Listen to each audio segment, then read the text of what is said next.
자, 그러면 여기서 우리가 이제 소극적인 방임을 생각했어요. 예.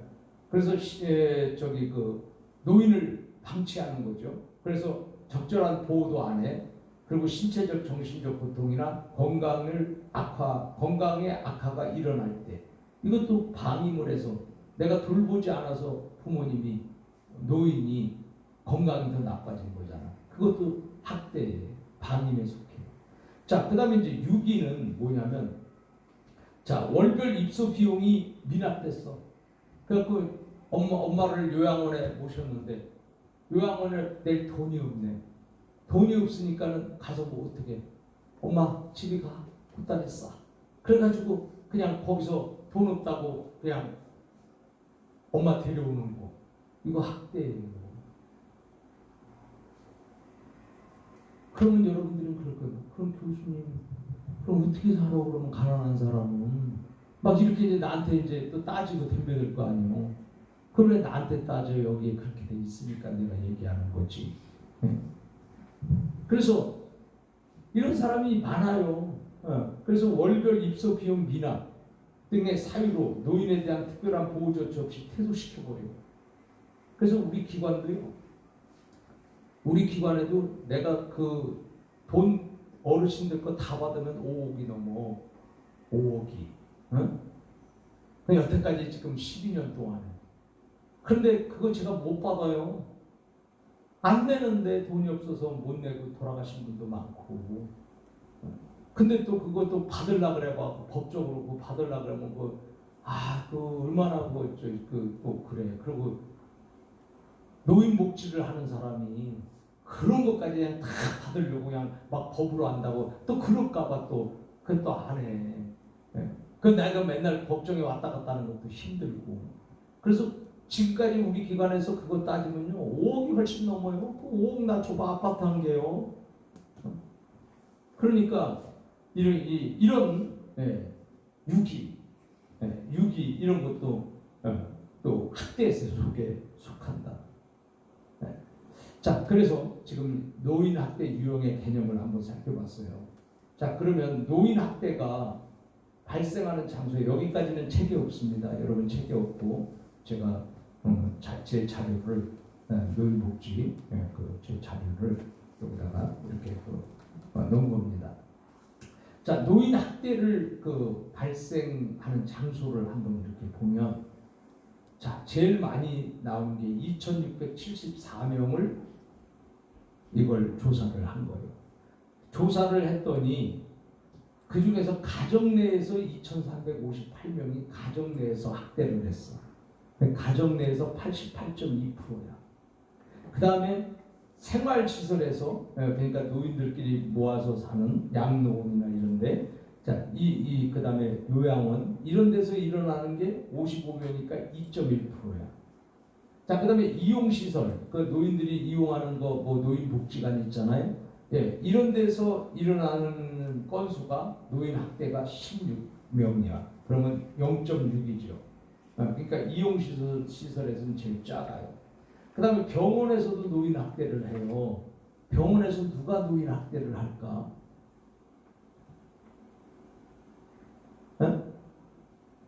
뭐 여러 사람이 있겠지. 병원에 누가 있겠어요?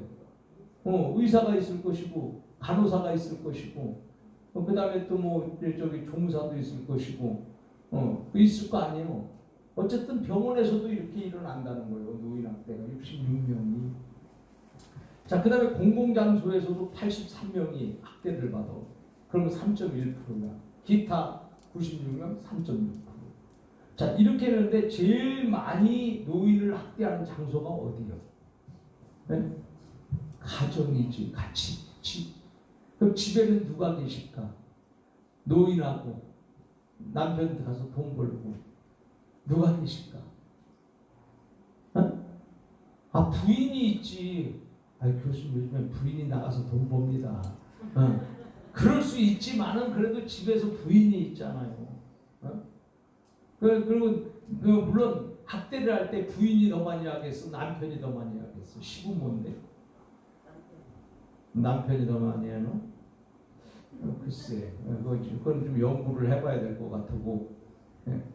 그러면 어쨌든 간에 이렇게 엄청난 사건이 남편이나 부인 중에서 일어나는 거 아니에요, 지금? 그죠? 그러니까 반씩 잘라봐, 그러면 저기 억울하니까. 억울하면 반씩 잘라도 어떻게?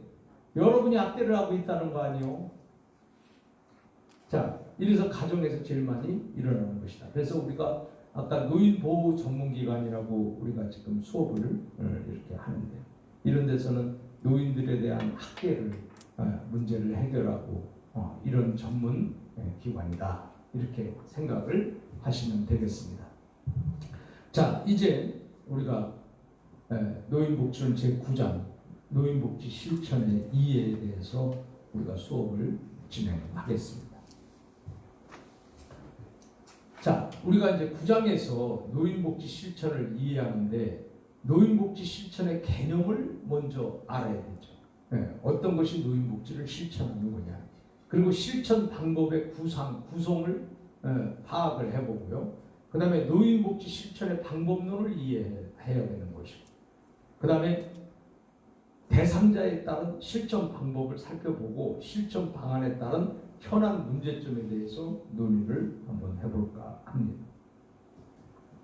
자, 노인복지 실천 방법에서 사회복지 실천의 개념을 우리가 생각해 보려고 해요.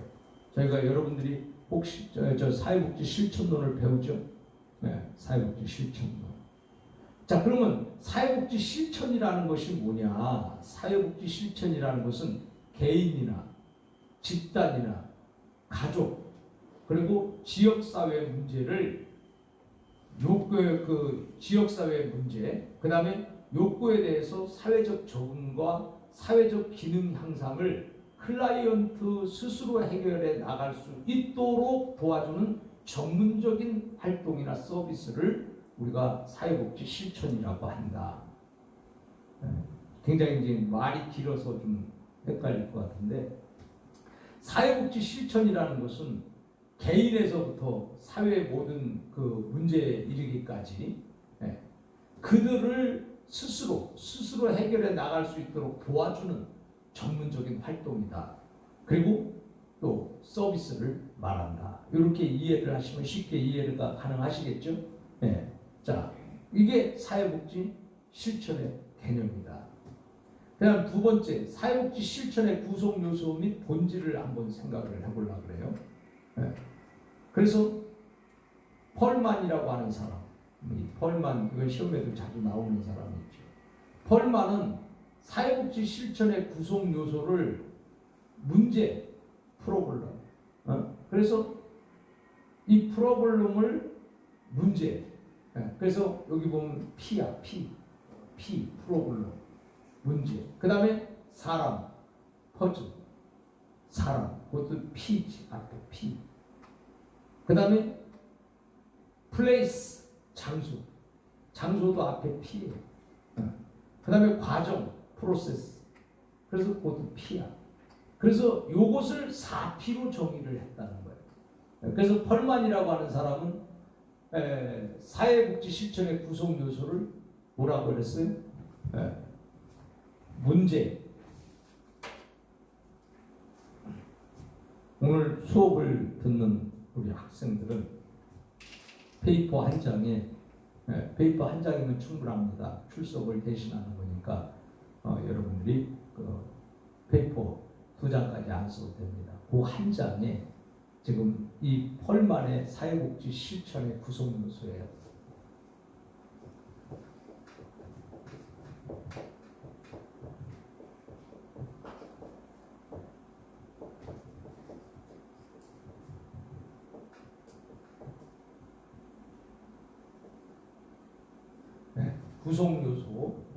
구성 요소 이게 이제 4P란 말이에요. 4개 P가 있다. 그래서 첫 번째가 뭐예요? 문제죠, 문제. 그 다음에 두 번째는 사람이야. 세 번째는 장소고. 네 번째는 과정이다. 과정.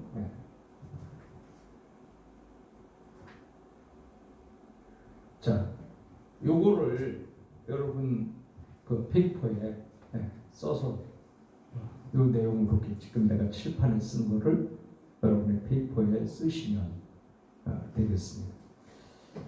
자, 그래서 즉 문제를 갖고 있는 사람이 여기 보면 문제를 갖고 있는 사람이 주어진 과정에 의해서 전문가의 도움이 제공되는 장소로 나와서 도움을 받는 것이다.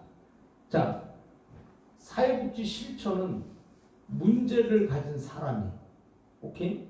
네, 문제를 가진 사람이 도움받는 장소에 나와서 장소에서 도움을 받는 과정이야. 이게 바로 펄만의 사회복지 실천의 구성요소 4P. 자, 그래서 우리 한국은, 대한민국은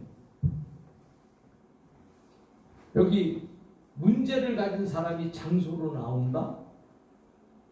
그러면 장소로 나오면 본인이 스스로 나와야 되잖아요. 그죠? 자, 그런 의미에서 요게 그런 의미에서 보면은 대한민국은 사회복지가 신청주의다 이거예요. 신청주의 이거 시험에도 나오는 거예요. 그러니까 대한민국의 사회복지는 누구든지 혜택을 받기 위해서는 나와서 신청을 해라 이거야. 신청. 근데 신청을 안 했다. 그럼 굶어 죽어도 책임이 없는 거예요. 네. 이게 이제 저는 개인적으로 이 신청주의를 상당히 싫어합니다.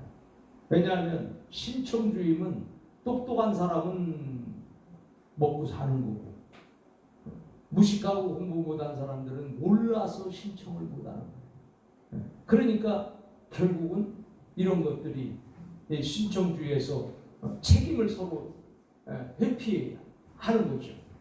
그래서 예를 들어서 송파 모녀 사건이야. 굶어 죽었어. 자, 그 누구 책임이에요? 국가 책임이요? 본인 책임이요? 본인 책임이라고 하지만은 실제적으로 따지고 들어가 보면 그게 본인 책임이냐고요. 그러면 이게 네가 신청하지 않았잖아. 와서 신청했어. 막 죽겠다고. 그러면 줬을 거 아니야. 국가는 그렇게 얘기할 거고. 그러면 이 사람이 그런 게 어디 있었는지 알았으면 신청을 하는데 그런 걸 몰랐으니까 굶어 죽지. 개인 편에서는 또 그렇게 얘기할 거고. 그죠? 그래서 서로가 네 책임이다, 내 책임이다. 이게 신청주의다 이거요. 그래서 이거는 빨리 없어져야 되는 거예요. 이게 신청주의는. 좀 이렇게 선진국처럼 신청하지 않아도 돌아보면서 찾아다니면서 이렇게 생활을 이렇게 살피면서 그렇게 해야 되는데 그냥 우리는 네가 신청하지 않았잖아. 그러니까 우는 아이 젖을 안 주는 거지. 울지 않으면 젖 안 주는 거지. 그거하고 똑같은 거지. 근데 대부분 사회복지가 이런 게 있었어. 그런 것도 사회복지 공부를 하니까 알지. 공부 안 해봐. 굶어 죽는데 그러면 길이 없고 방법이 없지. 근데 길이 있고 방법이 있었어. 근데 이 사람은 무식해서 몰라서 굶어 죽은 거야. 방법을 모르니까. 그러니까 이 신청주의. 이거 저는 강의할 때마다 이 신청주의가 나오면 나도 모르게 막 흥분이 되는 거예요. 이 신청주의가. 자, 그래서 우리가 펄만이라고 하는 사람이 사회복지 실천 구성 요소를 우리가 4가지를 살펴보면서 사회복지라고 하는 것은 문제 있는 사람이 이 세상에 그러면 사람이 문제가 없는 사람이 있을까요? 문제 없는 사람 손 들어봐. 아무런 문제 없는 사람 없어요? 우리 서강대 학생 중에서도 또 감이 듣다가 또 손드는 사람이 있을 수 있을지 모르는데 세상에서 숨을 쉬고 있는 모든 사람에게는 다 문제가 있습니다. 문제가 없는 사람은 죽은 사람 이외에는 문제가 없어요. 죽은 사람이 무슨 문제 있어? 아무런 문제 없지. 살아있기 때문에 문제예요. 그래서 문제라고 하는 것은 그것 때문에 끝나라는 게 아니라 문제는 풀으라고 있는 거잖아요. 그죠? 그 문제가 있으면 그걸 풀어야지 되는데 그걸 푸는 것조차도 포기해버리면 그 사람이 뭐 할 수 있겠어요. 그래서 문제는 답이 있습니다. 항상 답이 있는 거야. 단지 인생에서 그 답을 늦게 찾거나 아니면 못 찾거나 헤매다가 찾거나 그래서 시간이 걸릴 뿐이지 이 세상에서 못할 인간으로서 뭐 답이 없는 것은 없다. 이렇게 생각을 해보면 사회복지 실천을 할 때에 이게 전혀 불가능한 일은 없다. 그래서 여러분들이 적극적인 마음과 또 적극적인 생각과 긍정적인 자세를 가지면 사회복지 실천에 그렇게 어려움이 없다. 이런 생각을 해볼 수 있습니다. 자, 사회복지 실천의 가치관을 한번 살펴보겠어요. 그러면 사회복지 실천은 사회복지 전문직의 기본 가치는 인간 존엄과 사회 정의 실현에 있다. 그랬어요. 사람들은 서로 의존적인 관계에 있고 사람들은 서로에 대한 사회적 책임이 있다. 그래서 인간 존엄, 사회 정의. 자, 사회복지 실천의 가치는 두 가지예요. 그래서 사회복지 실천의 가치도 그 페이퍼에 같이 넣으시면 되겠습니다. 그래서 사회복지 실천의 가치는 두 가지. 가치관.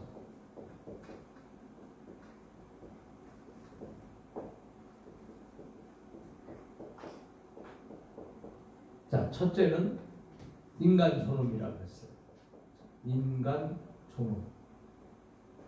두 번째는 사회 정의다.